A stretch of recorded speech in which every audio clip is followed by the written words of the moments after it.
Hello and welcome to episode 22 of Nerdstalking. As you can hear by the completely not fabricated hollow echo in my voice, we are coming to you from the sewers underneath Toronto. We're hoping to get an interview with the evil clown Penny Saver, who will sell us a cheap used car and then haunt you with constant repair bills. I'm Stuttering Bill, and with me tonight is Chad, man of 1,000 voices. Greetings. All my voices sound like me.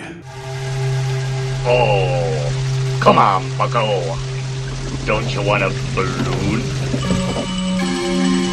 I'm not supposed to take stuff from strangers. My dad said so. Very wise of your dad, Georgie. Very wise indeed. I, Georgie, am Pennywise the Dancing Clown. You are Georgie. So now we know each other. Correct? I guess so. It's time to get into the shit, and that's my review of It, Stephen King's It, a new adaptation that they've just done.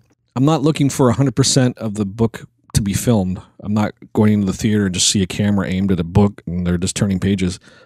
But if you inevitably, when you edit the film down to 2 hours, you sap some of the heart out of the book, you've got to do some stuff even abstractly to add it back in, right? You have to abstract stuff, obviously, because you only got 2 hours to do it.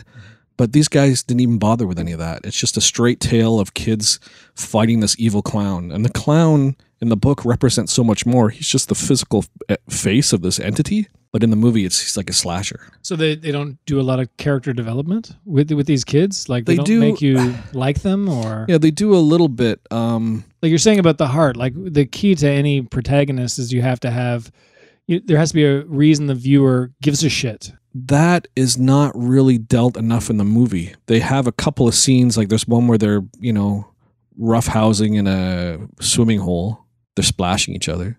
Oh. And another one where it's a pretty iconic scene from the book where Beverly hears voices coming out of the drain in her bathroom in her house. And she goes to investigate it, and she hears the voices of some of the children that have disappeared in Derry, and then all of a sudden blood comes up out of the drain, right? In the book, it's kind of splashes.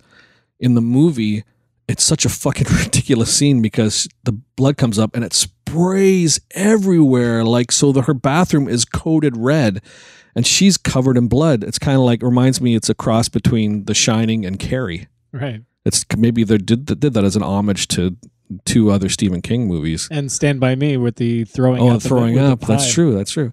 But like, it's just so ridiculous. And then as in the book, her father comes in, he doesn't see any of it. He's standing kind of, giving her heck, and he's in a room covered in blood and he doesn't notice any of it because the adults don't notice any of this shit. So she gets her friends to come over and they clean it. In the book, it's like, yeah, it's a little blood and they kind of clean it up.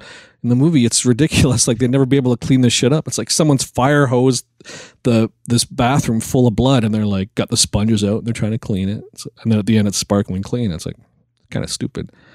But, it's stuff like that where it's supposed to bring the people together, and they only really have those two scenes, and it doesn't really work. It doesn't work because it's not convincing enough. It's got to be their friendship is what takes them, enables them to beat it, and it doesn't really seem like it's established enough in the film, right? It is just, kid hears a noise or sees something kind of strange. He goes to investigate for some reason, right? He walks towards whatever it is. So the soundtrack, ratchets up. There's a pause. Fucking scene after scene after scene. I'm telling you, Chad, there's 5 of those scenes in a row. There's nothing in the middle, right? Yeah, well, it's like people lying to you. When somebody lies to you and they go, "Oh, you're such a sucker." It's jump scares are the same way. It's like, oh, yeah. You made me jump because you startled me when there was nothing, and then there's blah. Yeah. Of course you're gonna. We're animals. We react this way, but there's nothing smart about it. You didn't win. You didn't achieve something. Right. It's a cop out. Yeah. Yeah, that's true.